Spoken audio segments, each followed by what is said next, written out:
It's always a good day when RadioMaster sends me a new radio to review. This is the GX15, and at first glance, it looks very similar to the GX12, but with a larger and, yes, welcome to EdgeTX, color touchscreen up top. But if you thought this radio was just a GX12 with a color touchscreen, you would be wrong. There are a couple things about this radio that mean it's going to be very right for some people and absolutely not right for others. I'm Joshua Bardwell. You're going to learn something today. The similarities between the GX12 and the GX15 are obvious. Both of them are, well, not exactly the same in size, but similar in size, and just the feel mentally, the feel of how they fit into your hands and sort of what kind of radio they're trying to be. They feel very similar. But the GX12 is noticeably smaller than the GX15, and that extra inch or inch and a half does make a big difference. The GX12 will slide into a backpack, sort of bookshelf style. It's just short enough that it fits within the depth of a standard backpack. You fold the gimbals up and slide it in there, and you don't need a dedicated compartment to hold your controller like you do with some of the larger controllers. The GX15 is a lot more similar in size to the TX15, or frankly, it's almost exactly the size of the TX16S Mark III, the biggest radio that RadioMaster makes. You can see here, yes, the shoulders are sort of curved away here, and if we look at them from the top, you can, well, the screen sticks up, but if you just look at the overall footprint, they are very similar.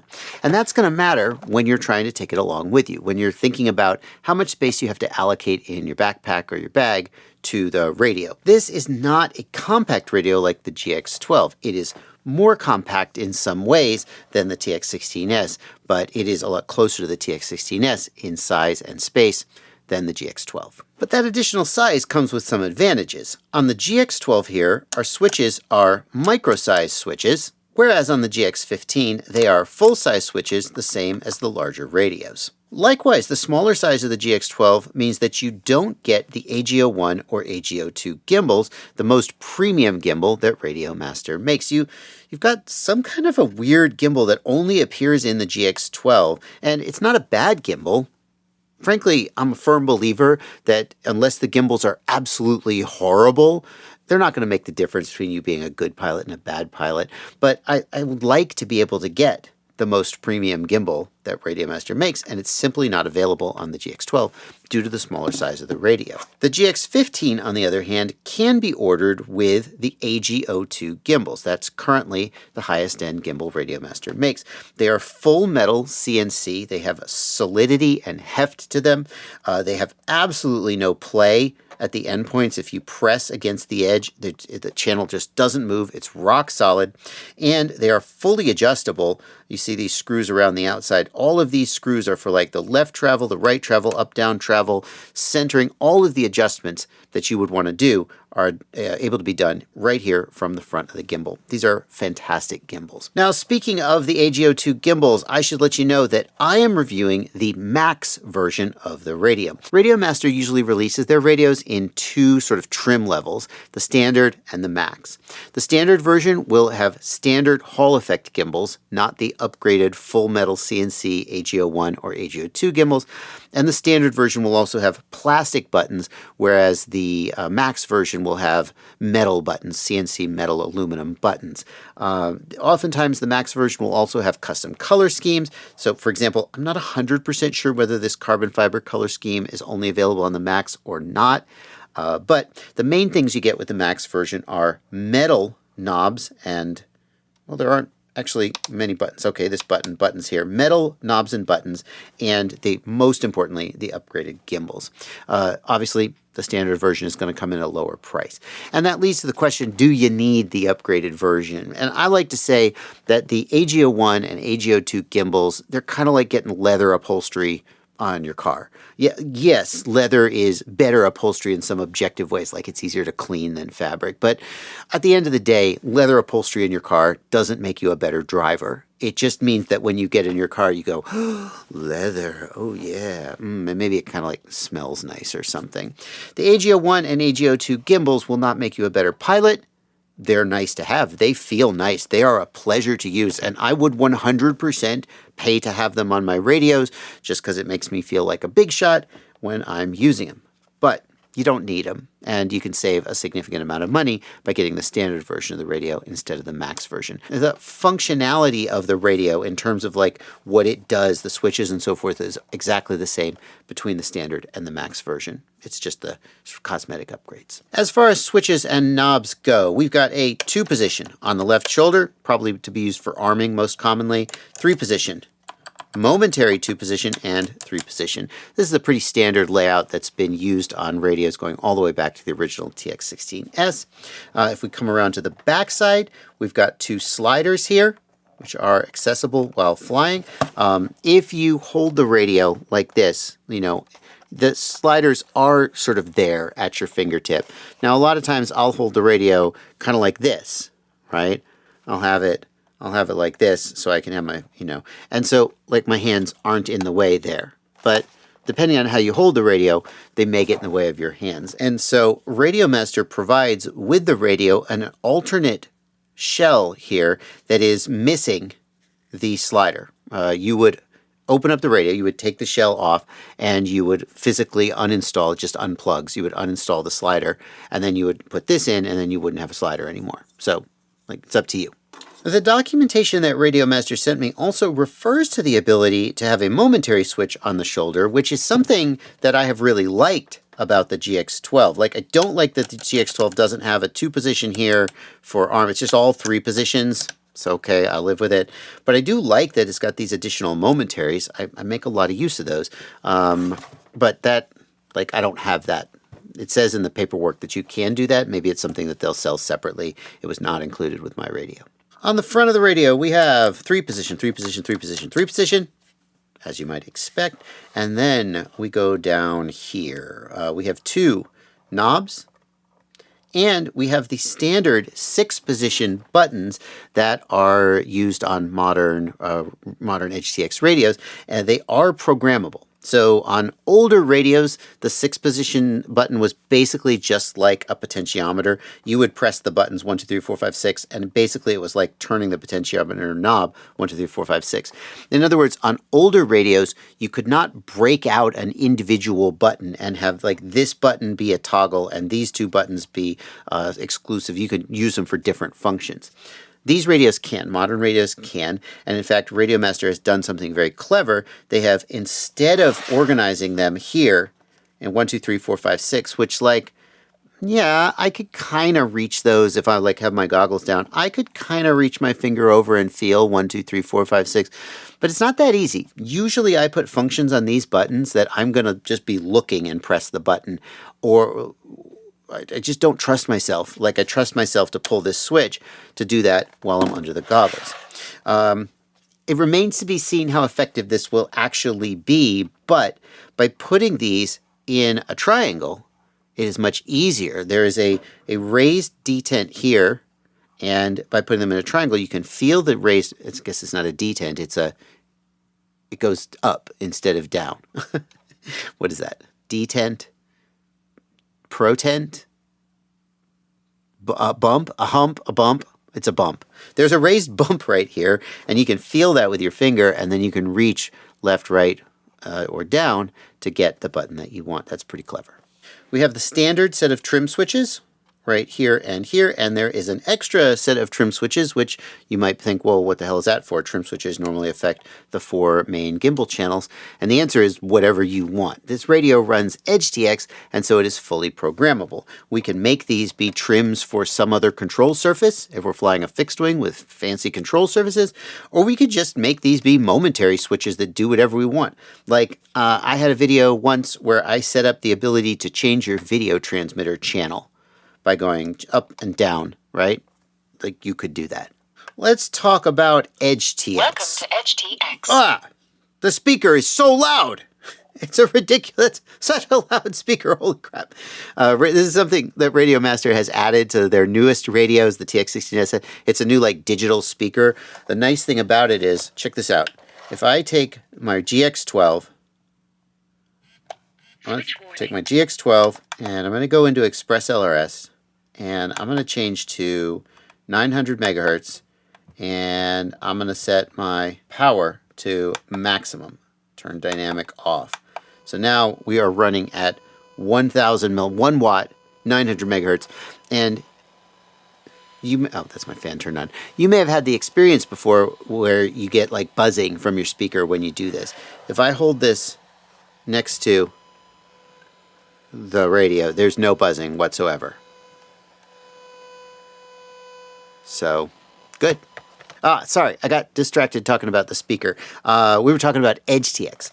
EdgeTX is the operating system that runs on this radio. And if you have been in the FPV hobby for a long time, you know what that means. But for those who haven't, it's kind of like if I buy a laptop and it comes with Windows on it. Windows just is Windows, right? It doesn't matter who I bought the laptop from. Like, there's going to be little quirks and differences about like a Razer laptop versus a Dell laptop versus, right? But at the end of the day, they all run Windows and it's basically the same feature set. That's the case for modern FPV radios. They all run this operating system called EdgeTX. And like, if I turn this radio on and I flip through the screens, oh, okay, you see that? And if I take the TX16S and it's so loud. Just take the it's so loud. If I take the TX16S and I turn it on and I flip through the screens, it's like, do you see that it's the same, right? Like this screen is a little bit bigger, right? So it's not like exactly picture perfect the same. But the point is that the features of all these radios are the same. They're going to support the same protocols. They're going to support the same amount of programming. You can see here the mixes programming. We have all of our channels and they're being mapped to the different controls. They're going to have all the programming and other features are going to be the same between them. And what that means is that we're not going to dive into that. When we review this radio, that aspect is the same, so we don't need to review it. Right? If you want to learn more about EdgeTX, what EdgeTX can do, how to program EdgeTX, I have an EdgeTX playlist, and it's got my EdgeTX 101 series where I just start you off at the very beginning and through a course of 5 or 7 videos teach you the main things that there are to know about EdgeTX. In addition, it's got some advanced tutorials showing you just what kind of crazy things you can do with EdgeTX if you really dive into it. Like, for example, I made it, you know how some pilots that constantly roll right and they never roll left? I made a video where if you roll left like 3 times more than you have rolled right for the entire length of the flight, the radio will say, turn left, turn right, or whatever. It'll play a wave file. That's what it can do. And so if you want to learn more about EdgeTX, that playlist is linked in the video description below and you can check it out. We're going to focus in this video on only the things that are unique about this radio rather than the EdgeTX features, which are the same.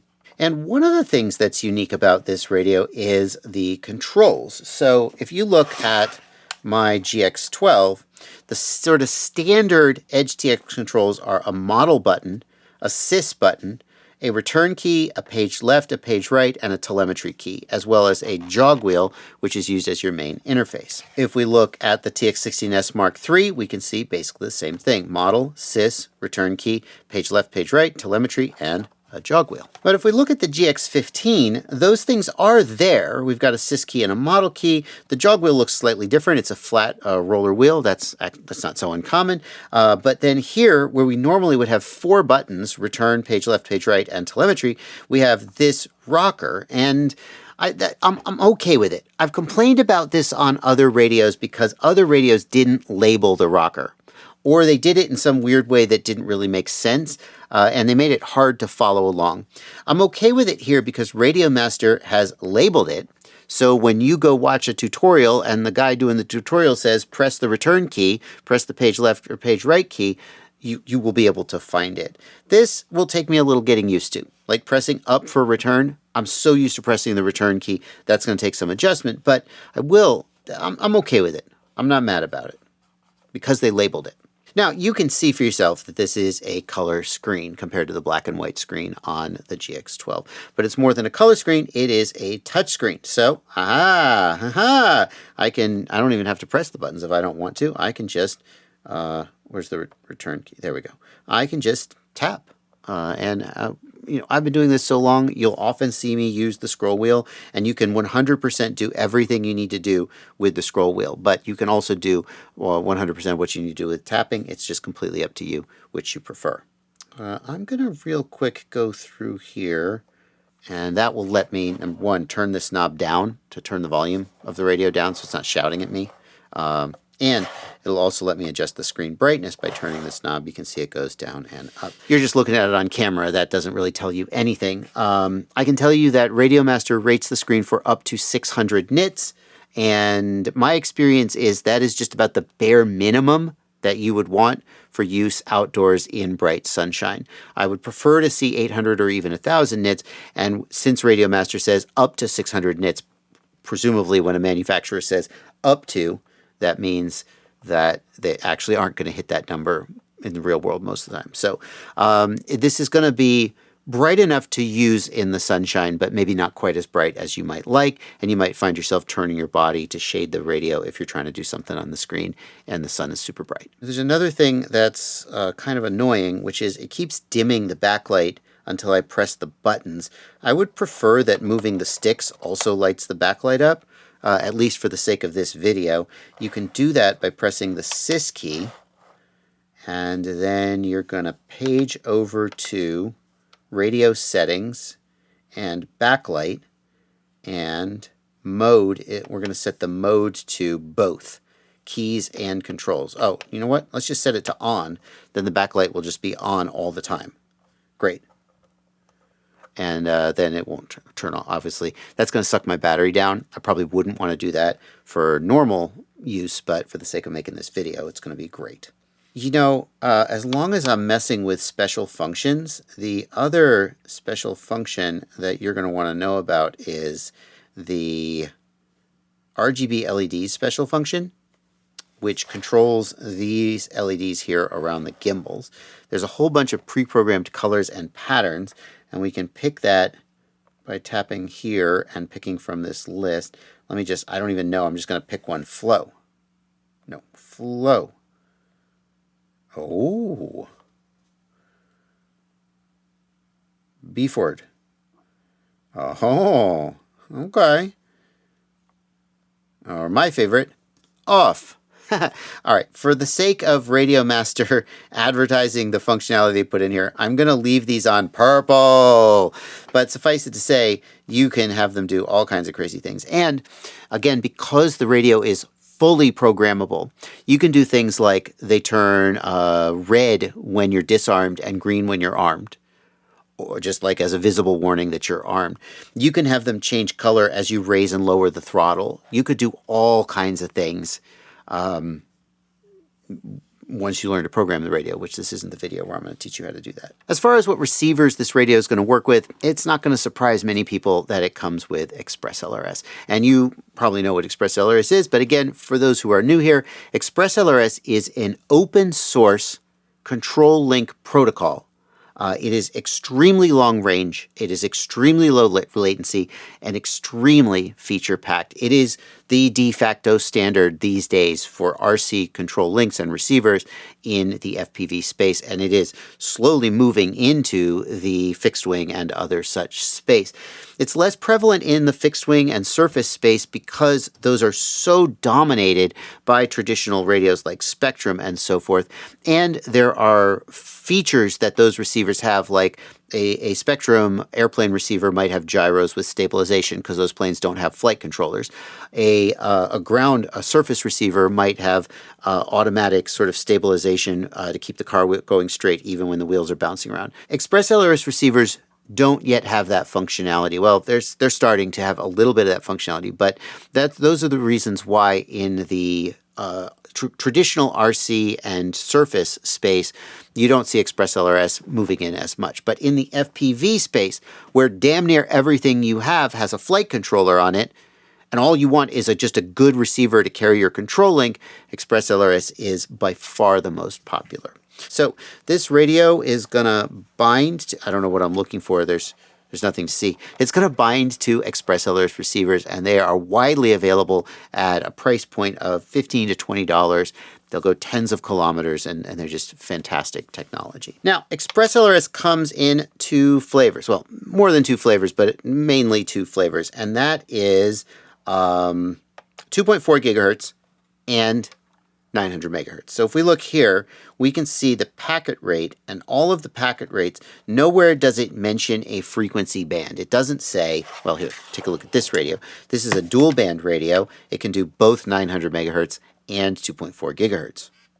Switch warning. So if I go into my Express LRS script here, you can see I have the choice of RF band between 2.4 gigahertz and 900 megahertz. The GX15 is 2.4 gigahertz only, and that means that it's going to have theoretically shorter range than if it did 900 megahertz. All else being equal, lower frequencies go further, but you shouldn't worry about that too much unless you're really focused on long-range flying, or unless you're flying in situations where, like, the 2.4 gigahertz band might have interference on it. A common example of that would be if you're working on a Hollywood movie set. It's very common to have other radios transmitting on 2.4 gigahertz, and you might want the option to jump down to 900 megahertz just to get away from the interference. For a typical hobbyist, 2.4 gigahertz is going to have more than enough range, more range than you could ever possibly want, and there's not really going to be issues with jamming or interference or anything like that. I should also point out that this is a Gemini radio, and I have a whole video about what is Gemini. I'll link it in the video description below. But the short version is that Express LRS Gemini means there are two radios, and they transmit at the same time. And basically that gives you a more reliable signal. Although you can't see the antennas on this radio, they're in here somewhere. They are cross-polarized, so one is like vertical and one's horizontal. I'm sure that Mads Tech will open the radio up and show you what they look like. I probably am not going to do that. I'm going to leave that to him. But the antennas are cross-polarized, and therefore with Gemini, you will have transmission and both polarizations to try and maximize the odds that the signal will get to the drone. And we can see here that the default antenna mode as shipped is set to Gemini, so that is in fact being used. So the 2.4 gigahertz versus 900 megahertz isn't going to really affect your range very much. But there is one thing that is going to significantly affect your range on this radio, and it is one of the things that's going to steer some people away from the radio. If we go to the transmit power, you can see I've got it set to 10 milliwatts just because I turned it all the way down. I don't know, I was messing with it. If we go to the transmit power, we can take the max power and turn it all the way up to, that's it, 250 milliwatts. This radio maxes out at 250 milliwatts. And when I first heard about this, I was kind of annoyed because, like, the standard for an Express LRS radio is to go up to 1 watt. And like the difference between 250 milliwatts and 1 watt, like how much difference is it? As a rule of thumb, if you go to 4x the power, you double the range. That's just how RF works. So going from 250 milliwatts to 1 watt is double the range. This radio, all else being equal, is going to get about half the range of this radio. It's not going to suck the battery down as fast, you know, but it's nice to have the option to go to higher power if you want to. I don't know how much I should really care about this. Like, in principle, I'm annoyed that I want more power. Why can't I have it? But realistically, 250 milliwatts is going to give you more range than most people need, more penetration than most people need, unless you're really just trying to absolutely max things out. There's no reason why this radio couldn't be the daily driver of someone who was doing medium range in the 10 to 15 kilometer range, which you aren't. Well, maybe some of you are, but very few of you, statistically speaking.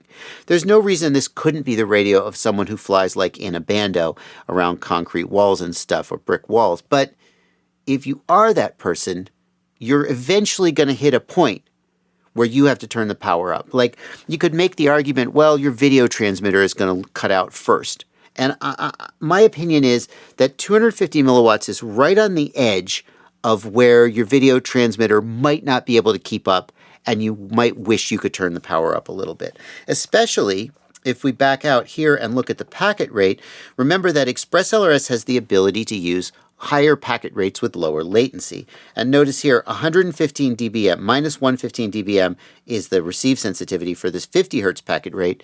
And many people would say that 50 hertz is too slow of a packet rate. The latency is too high. It just feels like crap to fly. I fly at 250 hertz, which I think is a good trade-off between latency and range. So that's the trade-off.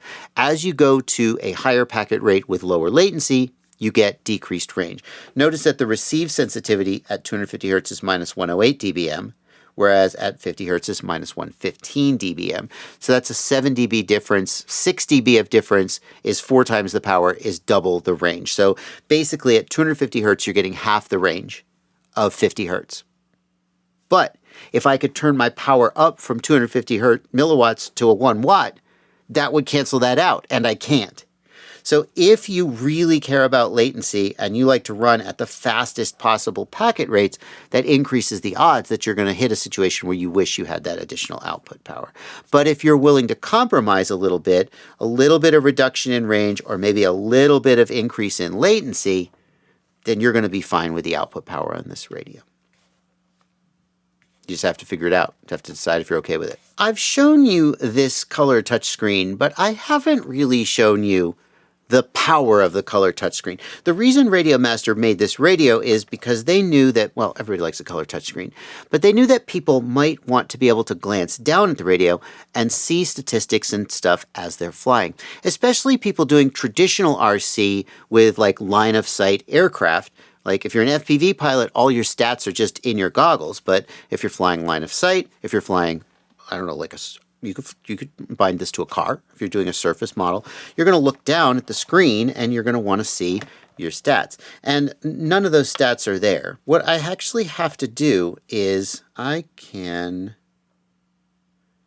go to UI setup and I can change the layout. So for example, here I can change the top bar and I can set up the widgets on this top bar. So I'm just going to put some things on this top bar, just, for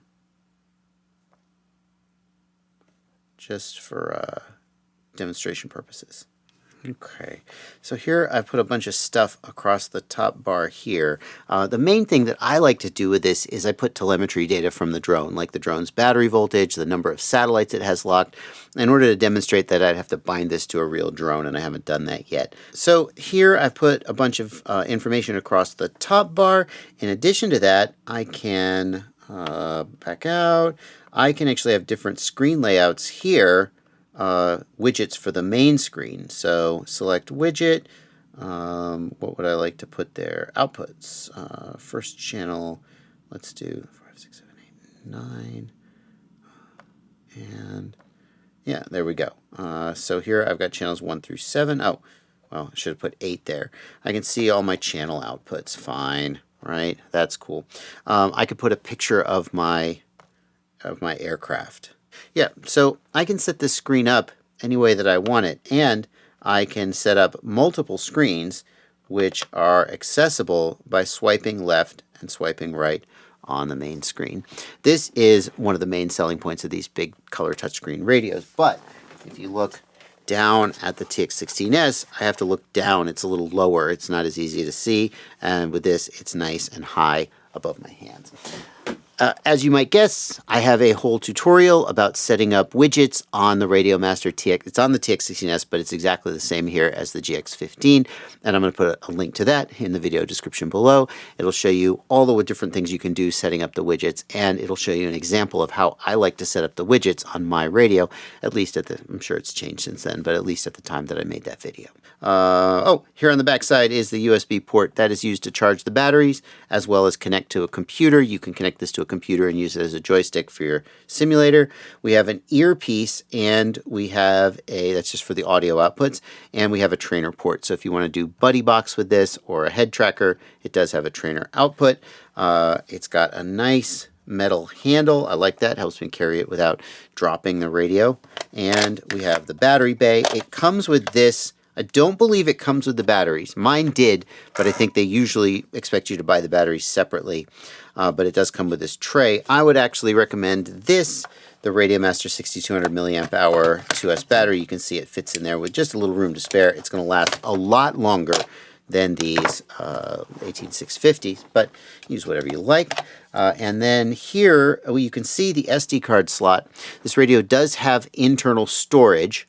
RadioMaster used to include 4 gig of internal storage on all their radios, but now memory is a lot more expensive, and so they include 512 meg, I believe, is what they're currently. It doesn't say in the specs. Flash storage, yes. So, yeah, I believe it's 512 meg, which is more than enough storage for everything you would want to do, unless you just like going to put a ton of sound files or a ton of graphics or something. Switch warning. But it's probably fine. But if you did run out of storage, you can just put an SD card in that slot and use it instead. When you put an SD card in the slot, the internal storage is ignored. It actually is kind of clever because the radio's configuration is stored on the storage. So theoretically, you could have a whole separate radio config. You put the SD card in the radio, and now you have like radio number 2. You take the SD card out, it goes back to the way it was. That's kind of cool. Oh, and, well, it goes without saying, but in case you missed it, there's a JR module bay here in the back. So if you do want to use this with something that isn't an Express LRS receiver, you can do that just by putting it in the module bay. The final question about this radio that's going to affect whether you want to buy it or not is the price, and I don't know the price because RadioMaster didn't put it in the paperwork they sent me, and they haven't told me. But I'm going to guess it's going to come in somewhere between the GX12 and the TX16S Mark III, which is, of course, the flagship.